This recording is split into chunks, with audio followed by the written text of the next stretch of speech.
Hey everyone, in this video, I'm going to show you how to get real-time market data in Tradingview, ensuring your charts are perfectly synced with the latest exchange prices for 2026. Let's get into it. First, check your current data status. Before we get started, you need to understand exactly what your chart is telling you about the data you're receiving. Tradingview uses a simple color-coded system to show your market status. Open any chart and look at the top left corner, immediately to the right of the ticker symbol, like AAPL or BTC. You are looking for a small circular icon or text label. Green dot means you are receiving real-time data directly from the exchange without any lag.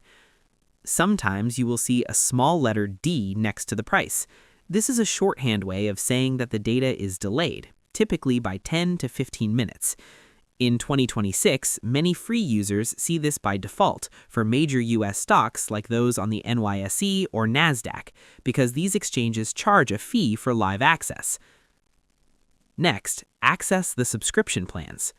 When you see that orange clock, it serves as a direct gateway to upgrading your account's data capabilities. This is where you move from the restricted free tier to a professional-grade setup. Click directly on the Learn More button or the orange clock icon. A detailed window will appear explicitly stating data is delayed 15 min. This confirms that you aren't seeing the most recent price movements. Within this pop-up, click the blue button labeled Buy Real-Time Data. The choice, instead of a simple list of prices, this will take you to the main subscription page.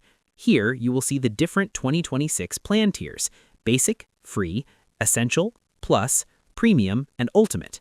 You must choose one of these paid plans, Essential or higher, to be eligible to add live exchange feeds to your account. And that's pretty much it. To get real-time data in 2026, first check for the orange clock in the top left to confirm your data is delayed. Click Learn More and then Buy Real-Time Data to select a paid plan like Essential or Plus, which allows you to add live exchange feeds. I hope this helped you out, and I see you in the next one.